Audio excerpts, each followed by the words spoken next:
Noong 22 ng Hunyo 2026, nagulat at nagdalamhati ang buong bansa sa pamamaril sa Honor. isang paaralan.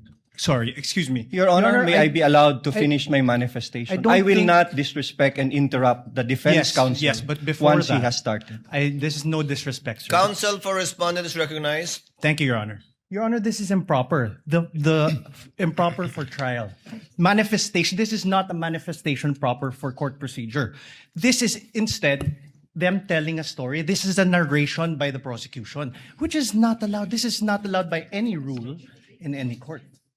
So what, May I be allowed what is to reply? proper is that they present their first witness, and We we will are be ready. presenting our witness, Your Honor. However, please allow us to freely advocate our position. That's why, Your Honor, including we the are defense objecting. when it's their turn. We will not Counsel object to the respondent, same. kindly let him finish. Thank you, Your Honor. Thank you so respond much, to Your To respond to you.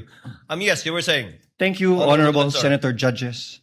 Noong ikadalawampu No, dalawa ng Honorable Hunyo- Defensor, kindly finish your reply to the Thank you, Your Honor. objection of I will counsel proceed. for respondent. allow us to freely advocate our positions through the proper and respectful discourse. This is not prohibited under the rules. In fact, the court has declared that yesterday, the rules will not comply with the strict procedures of a judicial proceeding. Each article is a separate complaint, and it would be the proper guidance for the senator judges, lalo na po sa ating mga kapwa Pilipino na nanonood, para mas lalo nilang maunawaan ang ipipresenta naming ebidensya. The impeachment is a sui generis. Sui generis dahil kakaiba ito, hindi ito judicial, administrative, o civil o criminal proceeding. Hayaan niyo po kaming magbigyan ng 5 minuto para mailatag namin kung paano namin maipresenta at ang basihan namin sa pagpresenta ng aming ebidensya. Your Honor, may I respond? The presiding officer should rule. Although indeed we will interpret the rules liberally, and although indeed this is a sui generis proceeding, neither will we allow any dilatory moves and/or tactics, and I will bind and hold you to your 5 minutes, Honorable Defensor. Absolutely, And we Your will Honor. clock it. Your Honor, we will may- afford the same opportunity to the counsel for respondents when their turn arrives. Thank you, Your Honor. May I proceed, Your Honor? You may proceed. Honorable Senator Judges, noong 22 ng Hunyo 2026, nagulat at nagdalamhati ang buong bansa sa pamamaril sa isang paaralan sa Tacloban City na ikinasawi ng 3 batang mag-aaral at ikinasugat ng marami pang iba. Ang mga salarin, mga minor de edad, sa kabila ng kanilang murang edad, agad na kumilos ang mga otoridad upang ipatubad ang mga umiiral na batas. Ang mensahe ay malinaw. Ang pagpigiging bata ay hindi nangangahulugang walang pananagutan. Ang pananagutan ay umiiral, pagamat iba ang paraan ng pagpapatupad nito sa ilalim ng batas.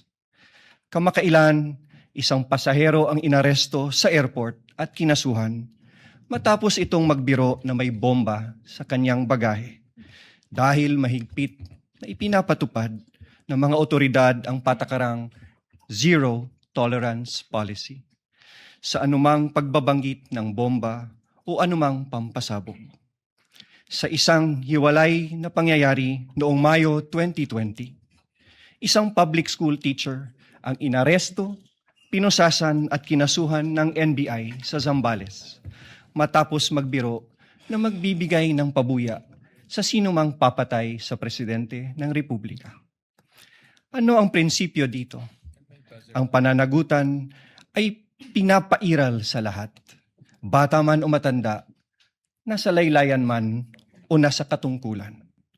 The prosecution comes before you today to present evidence for Article 4, establishing that Vice President Sara Zimmerman Duterte committed acts that betrayed the public trust, committed culpable violation of the Constitution, committed high crimes in publicly admitting through a live broadcast that she contracted someone to assassinate the President, the First Lady, and the former House Speaker.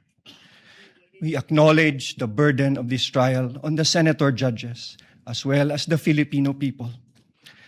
But it is a duty that we must discharge together, lest the public come to believe that threatening public officials and fostering a culture of impunity are conduct that may be tolerated or condoned, especially coming from the second highest official of the land.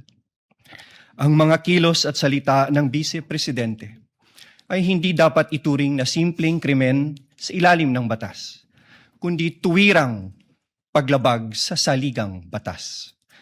Kaya ang paglilitis na ito ay mahalagang mekanismong itinakda upang tiyakin na ang kapangyarihan ay laging may kaakibat na pananagutan.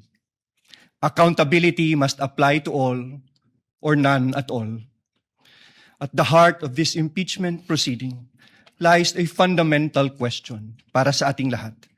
Can we continue to entrust one of the highest constitutional offices to a public official who, on multiple occasions, purposely and willfully and repeatedly resorted to threats of violence against the very institutions that she swore to uphold and protect?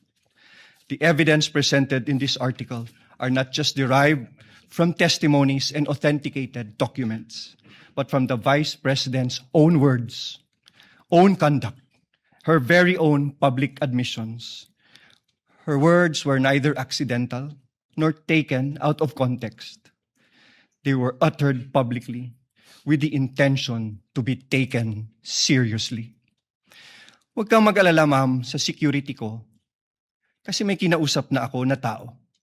At sinabi ko sa kanya na kapag pinatay ako, patayin mo si BBM, Your Honor. si Lisa Marcos, si Martin Romualdez.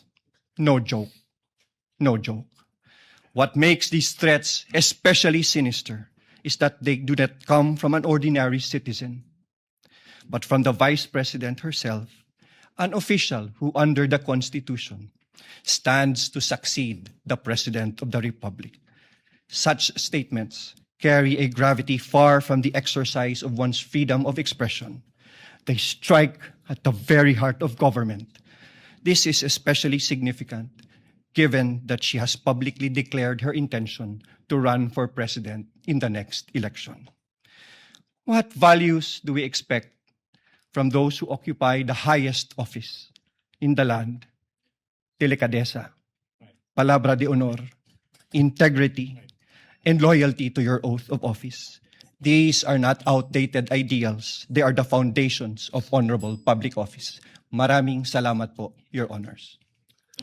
The remarks of the gentleman are duly noted. However, Chair would like to inform and instruct the Senator Judges that the statement and manifestation made by the Honorable Defensor should not in any way be taken as evidentiary, because it was merely a manifestation cum introduction of the fourth article of impeachment. Any evidence to be presented proving the fourth article of impeachment should be done through a witness under oath, duly subscribed, and subjected to direct and cross-examination.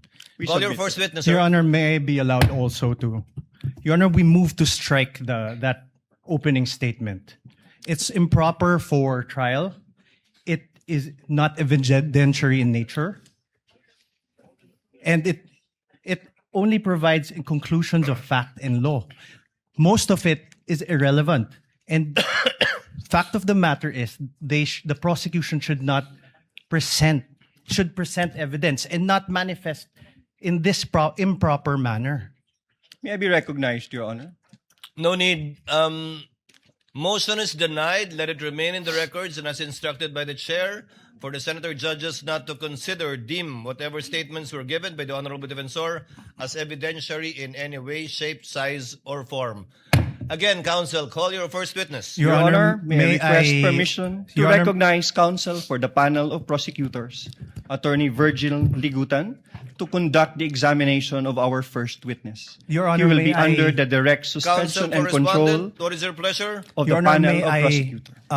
register my continuing objection to the opening statement by the prosecution. Well, I don't think he'll do it again, but nevertheless, so noted.